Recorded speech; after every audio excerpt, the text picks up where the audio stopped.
भगिनींनो, खरं तर फिनिक्स पक्षाप्रमाणे या कुटुंबानं अत्यंत झेप मोठी अशी घेतलेली आहे. मगाशी सत्यशील दादा सांगितलं, मी एकनाथ शेठ आमचे खूप जुने संबंध आहेत. हे सारं कुटुंब किंवा या साऱ्या कुटुंबातली महाराज मंडळी कोणाच्या दुःखावर बांधली तर चालायची नाही.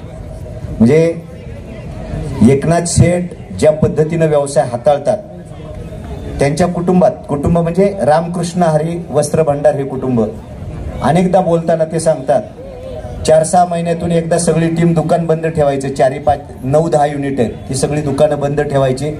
सगळ्या कर्मचाऱ्यांना कुठंतरी ट्रिपला घेऊन जायचं, तिथं काउन्सिलिंग करायचं, त्यांच्या कुटुंबातल्या सुखादुःखात सहभागी व्हायचं. म्हणजे अशा प्रकारचं व्यक्तिमत्व. आपण व्यवसाय करत असताना केवळ आपणच नाही तर आपल्याबरोबर जी माणसं काम करतायत, जे कर्मचारी काम करतायत, त्यांना कधी हे कर्मचारी समजत नाही. त्यांची एखाद्याची कर्मचाऱ्याची चूक झाली तर मी एकदा पाहिलं होतं, इतकं प्रेमाने समजून सांगणार की घरातल्या मुलाला देखील कुणी इतकं प्रेमाने समजून सांगणार नाही. अशा प्रकारचा स्वभाव एकनाथ शेठचा आहे. आमचे दुसरे शेठ म्हणजे माऊली, माझे नावकरी, ते देखील तसेच आहेत. आणि आमचे श्रीहरी भक्तिपरायण पंढरी महाराज समोर बसले, ते आपले रामकृष्ण हरी, कीर्तन प्रवचन भजन याच्या पलीकडे त्यांचं काय नाही. हे अत्यंत मी म्हणेल की पारमार्थिक कुटुंब. व्यवसायामध्ये कसं असावं याचा उत्तम उदाहरण म्हणजे हे कुटुंब आहे. आणि हे सगळं करताना मगाशी बाबूभाऊंनी जसं सांगितलं तसं सामाजिक क्षेत्रामध्ये प्रचंड योगदान आहे. जे करायचं या हाताने केलं तर ह्या हाताला कळायला नाही पाहिजे, अशा प्रकारची त्यांची कायमची भूमिका राहिलेली आहे. आज इतकं मोठं आपल्याला हे सगळं दिसतंय, पण याच्या मागं प्रचंड मोठी तपश्चर्या आहे. त्यांच्या वडिलांचं नाव घेतलं गेलं म्हणजे तो संस्कार तिथूनच आला. मला शेठनी म्हणजे यांची पूर्वपीठिका सांगत असताना, जसे आठवड्यातले आपल्या ग्रामीण भागात बाजार असतात, तिथं बाजार करून हळूहळू ही प्रगती आहे.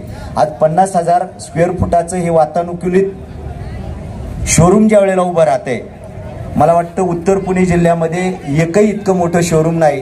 ती खरं तर त्यांची आयुष्यभराची कमाई आहे. आईवडिलांची पुण्य आहे असं म्हटलं तर वावगं ठरणार नाही. अनेक जण शुभेच्छा देतील, पण ही मंडळी जी आहे म्हणजे स्वभावानं व्यवसायामध्ये कसं पाहिजे या सगळ्या गोष्टीमध्ये अत्यंत वेगळ्या स्वरूपात. खरं तर आपण म्हणतो सत्यशील दादा की मारवाड्यांकडून आपण काहीतरी शिकावं, पण मी सांगेन आपल्या लोकांना व्यवसायात काय शिकायचं असेल तर एकनाथ शेठ, माऊली शेठ आणि आमच्या पंढरी महाराजांकडून काहीतरी शिकावं. तेही कुठं कमी नाही. अत्यंत चांगल्या पद्धतीनं सचोटीनं व्यापार करणारा हा परिवार. शेठ मला आता बघा, दुकानची सुरुवात बापू, दुकानची सुरुवात कोण आरतीनं करतं, कोण कशाने करतं, पण आमच्या दुकानची सुरुवात रोज सकाळी 320 कर्मचारी आहेत. प्रत्येक दुकानात पहिलं राष्ट्रगीत घेतलं जातं. याच्यासाठी खरं तर सगळ्यांनी टाळ्या वाजवल्या पाहिजे. हे राष्ट्रप्रेम आहे, ही राष्ट्रभक्ती आहे दररोजच्या दररोज. म्हणजे हा एक वेगळा पायंडा या मंडळींनी पाडलाय. कुलस्वामी पतसंस्थेत मी एकदा गेलो होतो वेळेत, सकाळच्या वेळी काही काम होतं, तिथं खंडोबाची आरती घेऊन चालू केलं जातं, इथं राष्ट्रगीत घेऊन. काय या मंडळींचं काय परमेश्वराने आईवडिलांनी काय संस्कार दिलेत, ते संस्कार खरं तर या यशाची गुरुकिल्ली मला वाटतं त्या संस्कारात आहे.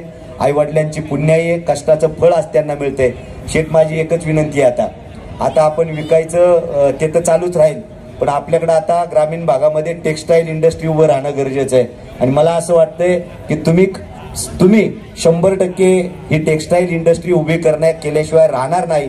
त्यासाठी तुम्हाला मनापासूनच्या शुभेच्छा देतो. कारण तेवढं स्पिरिट तुमच्यामध्ये आहे, तेवढी सचोटी तुमच्यामध्ये आहे, कष्ट करण्याची तयारी तुमच्यामध्ये.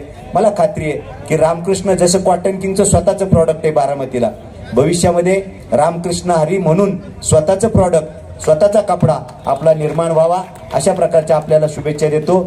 खरं तर खूप सारी मंडळी उपस्थित आहेत. सगळ्यांच्या वतीनं मनापासून शुभेच्छा देत असताना, येत्या दिवाळीच्या आपल्या सगळ्यांना शुभेच्छा देत असताना माझ्यासहित सगळ्यांना विनंती आहे की आपली सगळ्यांची खरेदी रामकृष्ण हरी वस्त्र भंडार मध्ये व्हावी. म्हणजे एखाद्याला सहज थार मिळून जाईल दादा. त्यामुळे आपल्या सगळ्यांना विनंती आहे की आपण सगळ्यांनी येत्या दिवाळीची खरेदी देखील रामकृष्ण हरी वस्त्र भंडार मध्ये करा. पुनश्च एकदा मी माझ्या खंडागळे परिवाराच्या वतीनं शिवसेना जुन्नर तालुका कृषी उत्पन्न बाजार समिती जुन्नर व्यासपीठावरील सगळी मान्यवर शुभेच्छा देणार आहेत. आदरणीय रघुनाथ शेठ देखील आलेले आहेत. आपल्या साऱ्यांच्या वतीनं देखील या नवीन दालनासाठी मनापासूनच्या शुभेच्छा देतो. आजचं आपलं हे 90 दालन आहे, भविष्यामध्ये याची 90 दालनं होत आणि आपलं स्वतःचं प्रोडक्शन निर्माण हो, अशीच आई तुळजाभवानी चरणी प्रार्थना करून पुन्हा एकदा शुभेच्छा देऊन थांबतो. धन्यवाद. जय जय महाराष्ट्र, जय गुरुदेव, रामकृष्ण हरी. रामकृष्ण हरी. मनुष्य तुम्ही सांगितलं की खऱ्या अर्थाने रामकृष्ण हरी